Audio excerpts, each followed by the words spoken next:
탐정의 눈으로 사건을 들여다봅니다. 탐정 손수호 변호사 어서 오세요. 네, 안녕하세요. 예, 오늘 다룰 사건도 미국에서 벌어진 일이네요. 그렇습니다. 그리스도의 군사들 사건인데요. 미국 애틀랜타에서 엽기적인 사건이 벌어졌습니다. 미국이 장소긴 한데 거기에 관련된 사람들이 한인입니다. 그렇습니다. 사망한 피해자 그리고 체포된 용의자들 모두 한국인이거나 또는 한국계 미국인입니다. 예. 그래서 미국 한인 사회는 물론이고 국내에서도 이 사건 주목하고 있는데요. 그렇죠. 특히 사이비 종교 관련 사건으로 볼 수 있어요. 음. 그래서 만약 그렇다면은 추가 범죄가 더 있지 않겠느냐, 이 부분도 걱정됩니다. 대체 어떤 일이야? 아니, 무슨 사건이야? 난 뉴스에서 보지도 못했는데 네. 이런 분들 계실지 모르겠는데 뉴스에 작게 나왔어요. 미국 일이라 작게 나왔는데 저는 상당히 충격적이었거든요. 이게 지난 12일인가요? 그렇습니다. 예. 12일 미국 조지아주의 귀넷 카운티의 유명한 한국식 찜질방 주차장에 은색 고급 세단 승용차 한 대가 들어왔는데요. 운전자는 에릭 현이라는 한국계 미국인입니다. 잠깐만요. 한국식 찜질방이 미국에 있는데 거기 네. 주차장에 그렇습니다. 예. 그 운전자가 한국계 미국인 에릭 현인데 에릭 현은 주차한 다음에 가족에게 전화해서요. 네. 나를 좀 병원에 데려가 달라라고 부탁을 합니다. 아니, 자기 차는 주차해 놓고 네. 자기는 병원에 데려가 달라. 뭔가 이상한데요? 그렇죠. 가족과 함께 병원에 도착한 에릭 현, 가족에게 또다시 부탁을 해요. 어떤 부탁입니까?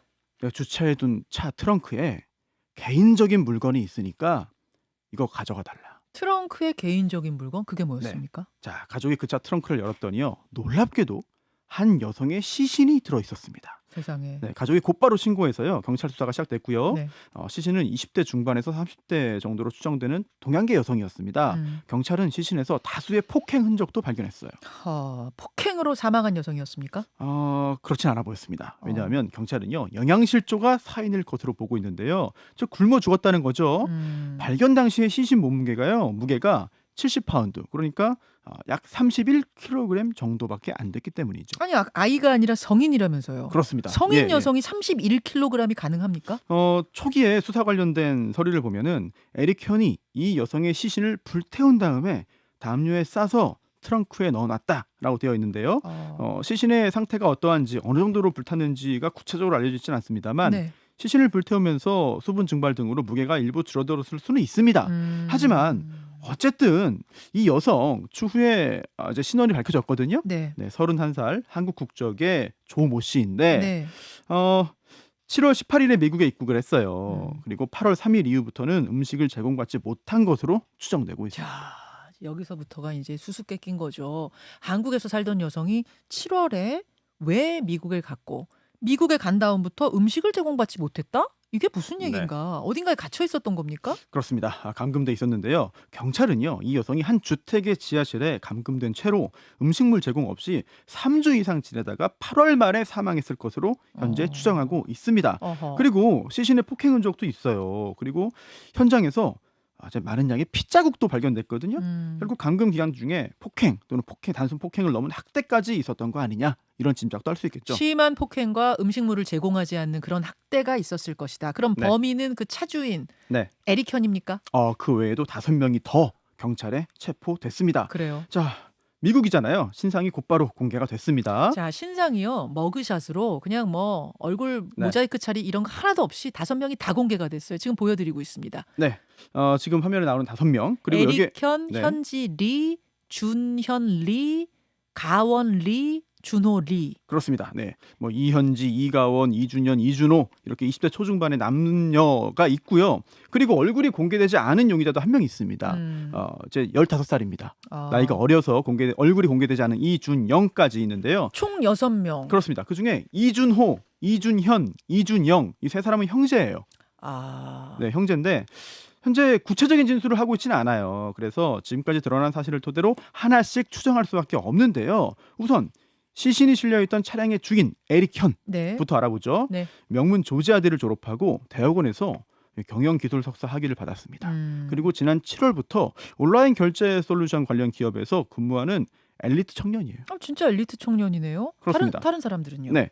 이준호, 이준현, 이준영 이 삼형제는요. 10년 전에 온 가족이 미국으로 왔습니다. 이민 온 거예요. 그리고 아버지가 한 한인교회의 전도사로 있다가 2019년에 목사 안수를 받고 부목사로 재직하고 있었습니다. 아, 세 형제의 아버지가 부목사. 네, 그럼 세 가족들, 형제 네. 모두 그 교회 다녔겠네요. 그렇죠, 그렇죠. 그리고 2021년에 로렌스빌에 있는 주택을 사서 이사했는데요. 네. 바로 그 집 지하실에서 이들이 피해자를 감금하고 죽게 만든 것으로 추정되고 있습니다. 이게 무슨 일입니까? 그러니까 목사님 집 지하실에서 네. 학대가 벌어지고 살인이 벌어졌다는 얘기예요? 그럴 가능성이 높은 것이죠. 자, 다른 용의자 한번 알아볼까요? 그러죠. 네, 이가원은요, 이준호 형제 삼형제와 친척 관계입니다. 서울에 있는 모 병원에서 물리치료사로 일하다가 애틀란타로 갔어요. 예. 이들 형제와 함께 생활하면서 또 이준호와 같은 직장에 다녔거든요. 예. 자, 그리고 또 한 명 더 있죠. 유일한 여성 용의자 이현지. 네. 이현지는 미국 시민권자입니다. 음. 그리고 이준호의 여자친구이기도 하고요. 여자친구예요? 네. 아니 그러면 다 지금 프로필을 보니까 좋은 대학 나와서 대기업에 다니고 뭐 네. 목회자 가정의 자녀들이고 뭐 물리치료사. 아니, 다들 건실한 청년으로 보이는데 왜 이들이 그런 짓을 했습니까? 왜 체포된 겁니까? 네, 그 부분 굉장히 좀 중요한데 사실 범행 저지를 이유가 전혀 없어 보이잖아요. 예. 그리고 이들 도대체 무엇이 연결고리인가 이 부분을 찾아봐야 도대체 범행 동기가 무엇이고 내막이 무엇인지를 알 수 있겠는데요. 네. 연결고리 바로 교회 그리고 집입니다. 교회와 집이요? 삼형제가 아버지가 이제 재직 중인 교회에 다녔다고 말씀드렸잖아요. 네네. 그런데 이 교회와 관련된 교육센터가 있어요. 에릭 현이 대학원 다닐 때 이 교육센터에서 일했습니다. 그리고 이준호가 이 교육센터의 자매회사에서 근무했는데요. 네. 이 에릭 현이 이준호의 집에도 자주 또 왔다 갔다 했어요. 그리고 한국에서 온 친척 네. 이가원도 같은 회사에 다니면서 또 같은 집에 머물렀습니다. 예. 교회도 역시 같은 교회 다녔고요. 음. 이가원의 여자친구 이현지 주소를요 이준호의 집으로 옮긴 상태로 사실상 가족처럼 지낸 것으로 보입니다. 남자친구 네. 집에 살았어요? 네, 이준호의 집으로요. 그래서 결국 6명의 용의자가요 교회 그리고 집으로 그게 다 연결돼 있는 거예요. 자, 들으면서 여러분 감이 좀 잡히실 것 같아요. 그 교회가 정상적인 교회, 일반적인 교회가 아닐 수 있겠구나 이런 네. 생각. 그렇습니다. 그런 생각을 하게 되는데 그런데요 정말 그런 짐작이 사실일 수도 있고 아니면 정반대일 수도 있습니다. 그게 무슨 말씀이세요? 네, 교회를 통해서 연결되긴 했지만은요 네. 이들이요 한꺼번에 그 교회 또 그 관련 업체를 떠났습니다. 에? 그렇기 때문에 이들이 몸담았던 그곳이 다 문제였을 수도 있고 또는 그곳에서 만났지만 또 다른 목적으로 그곳은 정상적이었고 뭔가 이상한 일을 하기 위해서 떠났을 수도 있는 거예요. 현재는 그런데요. 자, 에릭 현은요 6월에 그 교회 관련 교육센터를 그만두고 지금 다니는 대기업으로 직장을 옮겼거든요. 아니 근데 뭐 이직이야 흔한 일이고 특히 미국에서는 더더욱 흔한 일인데 그냥 옮길 네. 수 있는 거 아니에요? 좋은 직장으로? 그런데 조금 전 말씀드린 대로 같은 시기에 다 옮겼거든요. 특히 삼형제와 부모 갑자기 교회를 옮겼어요. 교회도 옮겼어요. 아니 네, 부목사로 재직 중인데 그러니까요. 네. 교회에 옮긴 거예요? 그래서 자신이 부목사로 재직 중인 교회 또 온 가족이 다니던 그 교회를 갑자기 옮기는 게 사실 이게 흔한 일은 아니거든요. 어떤 특별한 이유로 인해서 다 같이 그 교회를 나온 것으로 짐작되는 거죠. 시기상으로 연결이 되긴 하네요. 그리고 그 피해 여성 예. 조모 씨 역시 7월에 미국으로 들어왔습니다. 예. 그래서요 6월에 다 같이 그 교회에 떠난 것과 이 사건이 연관돼 있는 거 아니냐. 자, 그러면 숨진 여성, 지금 시신이 31kg으로 발견된 그 숨진 여성은 어떤 사람인가? 애틀랜타는 네. 왜 간 건가? 이걸 파악해 봐야죠. 그렇습니다. 조금 전 말씀드린 대로 그 31세의 조모 씨로 현지 보도를 통해서 최근에 이제 알 수 있었는데요. 네. 자, 이 여성 그리스도의 군사들이라는 종교 단체에 가입하겠다면서 한국에서 미국으로 온 것으로 알려졌습니다. 그리스도의 군사들? 네. 이런 종교 단체가 있어요? 경찰에 따르면요, 이 용의자들이 스스로를 예. 자기 자신을 이제 Soldiers of Christ, 그리스도의 군사들의 일원이라고 이야기를 했다. 이렇게 말하는데요. Soldiers of Christ? 네, 그렇습니다. 그리스도의 군사들이라는 모임 또는 단체 또는 조직인데요. 네. 이 피해 여성 조 씨는요 처음부터 이들과 만나기 위해서 미국으로 간 것으로 보여요. 그리고 다행히도 제 가족들과의 연락도 닿았다는 보도가 나오고 있습니다. 가족을 찾았어요. 네. 자, 그러면 이 사건의 배경에는 결국 그리스도의 군사들이라는 이 종교 단체가 있는 걸로 보이는데 네. 그리스도의 군사들 어떤 단체입니까? 사실 저희가 뭐 단체, 조직, 뭐 종교 집단 이런 얘기를 했습니다만 실제로 그런 단체가 존재하는지는 아직 좀 의문입니다. 즉 이 Soldiers of Christ로 검색을 하면 나오는 교회들이 있긴 하지만 네. 뭐 이 범행 현장에서 굉장히 멀어요. 수천 킬로미터 떨어져 있어가지고 이 사건과는 관계 없어 보여요. 어허. 그리고 경찰도 현재까지 구체적으로 이런 단체를 확인할 수는 없다. 뭐 자칭 이제 스스로 자기 자신들을 이렇게 불렀을 가능성이 있는 것이죠. 근데 현재로서는. 군사들 솔저스라는 말이 들어가니까 네네. 뭔가 이게 폭력적인 단체 아닌가? 그리고 폭력적인 종교 단체 아닌가? 이런 의심도 드는데요. 사실 성경에 보면은 이런 뭐 군대, 병사, 군사 이런 표현들이 종종 나오잖아요. 나오죠. 특히 너는 그리스도 예수의 좋은 병사로 나와 함께 고난을 받으라. 뭐 이런 구절 등이 있는데 네네. 사실 이게 여러 번 문제를 일으키기도 합니다만 이게 비유, 상징, 은유지 이게 직접 정말 그 군대, 군사 시설 또는 뭐 군사 활동을 말하는 건 아니잖아요. 그렇긴 한데요. 이제 사이비 종교 단체나 뭐 이단이나 그러니까요. 이런 데서는 그 네. 은유적인 표현을 직접적으로 뽑아서 맞습니다. 쓰기도 하거든요. 그렇습니다. 예. 물론 한 1500년 전입니다. 5세기 무렵에 이제 교회가 그리스도의 영광을 위해서라는 이유로 전쟁에 개입할 수 있다. 뭐 그런 생각을 하기도 했습니다만 지금은 뭐 그렇지 않습니다. 그렇죠. 이제 기독교가 기본적으로 사랑을 바탕으로 하는 거기 때문에 네. 뭐 정복이나 뭐 개인의 영달을 위한 싸움을 이거 장려하지는 않죠. 중세 시대의 몇몇 기사단이라든지 아니면 최근에도 이름은 군대입니다. 구세군. 구세군. 아니니까. 네. 구세군인데 그건 이름만 그런 것이고 폭력 단체가 아니니까요. 구세군 하면 떠오르는 게 이제 사랑의 네, 종소리니까. 다섯 냄비니까. 네, 그렇죠.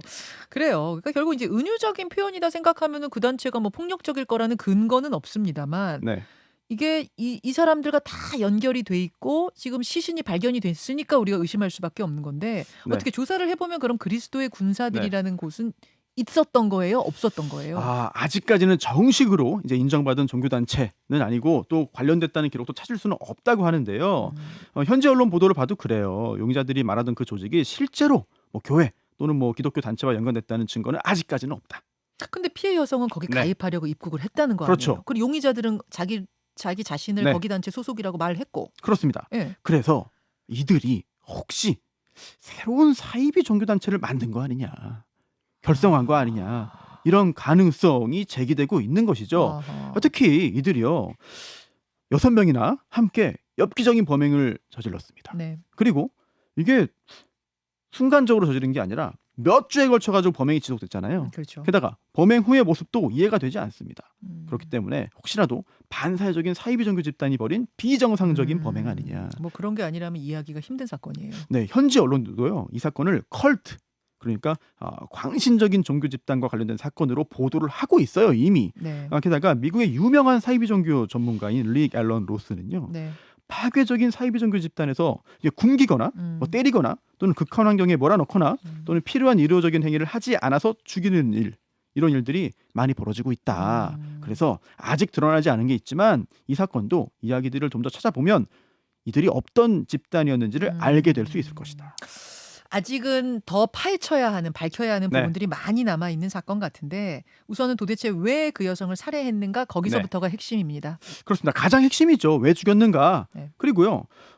이제 살해 또는 사망에 이르기 전까지 음. 이 여성이 결국 미국에 들어갔기 때문이거든요. 네. 그럼 미국으로 왜 불렀는지, 어떻게 불렀는지, 그리고 부른 후에 음. 왜 감금하고 굶기고 학대해서 사망에 이르게 했는지 아직까지 구체적인 내막이 드러나진 않았습니다. 네. 현지 경찰이요. 네. 워낙 충격적인 사건이니까 이 사건 관련된 내용 정리해가지고 공개적으로 발표하겠다고 했거든요. 네. 그런데 아직까지 그런 발표가 이루어지지 않고 있어요. 보통은 이런 이제 사이비 종교에서 사람이 숨지고 뭐 이러는 거 보면 퇴마 의식이라 그래가지고 네네. 저 사람이 악마다 네. 혹은 무슨 규율을 어기지 않았다 뭐 이런 이유로 학대하고 뭐 이런 경우가 많아요. 그렇죠. 감금하고 네. 또 현장에 핏자국이 많이 있었잖아요. 때리고, 네. 굶기고. 네, 특히 굶겼다는 부분이 중요할 것 같아요. 그래서 그동안 유사한 사건들이 꽤 많이 있었거든요. 공통적인 모습들도 조금씩 보이는 것 같습니다. 맞아요. 돌아가면서 뭐 때려라 네. 이런 거 하기도 그렇죠, 하잖아요. 그렇죠. 예. 그런 게 지금 떠오르는데 밝혀야 되는 부분이고 네. 시신을 실은 차를 가족한테 열어보라고 한 그 에릭현의 행동 요거는 지금 어떻게 보고 있습니까? 그렇죠. 에릭현으로 인해서 이 사건이 밝혀진 거고요. 예. 시신이 드러난 거잖아요. 예. 그런데 에릭현이 시신을 실은 차를 주차장에 세워두고 가족들에게 트렁크를 결국 열어보게 했습니다. 예. 그렇잖아요. 예, 경찰 그래서 이제 에릭현이 가족에게 나를 병원에 데려다 달라 이렇게 했던 게 실제로 다쳤기 때문이고 또 그것 때문에 병원에 입원도 했지만 사실은 그 부분은 직접적으로는 이 사건과는 관련이 없어요. 진짜로 다쳐서 병원 간 거예요? 네네네. 그건? 맞아요. 이 사건과 관계없이 다쳤습니다. 예. 예, 그 경찰의 발표인데요. 그런데 여기서 주목할 만한 부분이 있습니다. 네. 기자가 경찰에게 네. 혹시 그러면 이 사건과 직접 관련이 없다면 에릭현이 혹시 자해를 해서 병원에 간 거냐? 라는 질문을 했거든요. 그랬더니 경찰이 즉답을 피했습니다. 아, 즉답 피하면 그 가능성이 있다는 네. 얘기인데. 그래서 뭐 단순히 그냥 더 이상 정보를 주지 않기 위해서 줄 수 없어서 답을 하지 않은 것인지 네. 아니면 에리켄이 범행에 가담한 후에 죄책감에 시달린 나머지 일부러 자해 후에 가족들에게 이런 사실을 또 알리기 위한 그런 조치를 취한 것인지 등등등 여기에 대한 여러 가지 현지 분석과 해석들도 좀 나오고 아니 왜 있습니다. 또 하나 궁금한 네네. 거. 그래요. 뭐 다쳐서 병원 갔다고 쳐요. 네. 그러면 또 왜 트렁크를 열어보라 그래요? 그 지금 시신이 담겨 있는 네. 말하자면 자신이 저지른 범죄를 가려야 될 마당에 네. 왜 열어보라 그래요? 결국 만약에 죄책감으로 자책감으로 자해했다면은 이것도 이제 드러나게 해야 되는데 다른 사람보다 먼저 가족들에게 이제 간접적으로 털어놓기보다는 가서 찾아보게 해서 이 사건을 공개하게 된 게 아니냐 이런 아하. 짐작도 할 수 있겠죠. 이게 지금 목회자 집의 네. 지하실에서 벌어진 일 아닙니까? 그렇습니다. 오랫동안 그럼 그 목사 네. 부모는 몰랐던 건가요? 처음에 경찰은요 부모는 관련 없다 이렇게 발표를 했는데 하지만 최근에는요 뭔가 좀 이상한 얘기들이 있습니다. 즉 범행 기간 동안에 부모가 그 집에 같이 살지 않았기 때문에 경찰은 관련성이 없다고 봤는데 함께 살았다는 이야기가 나오고 있어요. 예, 그렇다면은 이들 부모까지 특히 이들 부모는 지금 아버지는 목사잖아요. 네. 그렇다면은 좀 더 긴, 좀 더 강력한 뭔가 이야기가 나올 수 있다 이런 생각도 듭니다. 자, 아직 완결이 아닙니다. 하지만 많은 분들이 궁금해하셨던 그 사건 오늘 짚어봤습니다. 손 변호사님 고맙습니다. 네. 김현정의 뉴스쇼는 시청자 여러분의 참여를 기다립니다. 구독과 좋아요, 댓글 잊지 않으셨죠? 알림 설정을 해두시면 평일 아침 7시 20분 실시간 라이브도 참여하실 수 있습니다.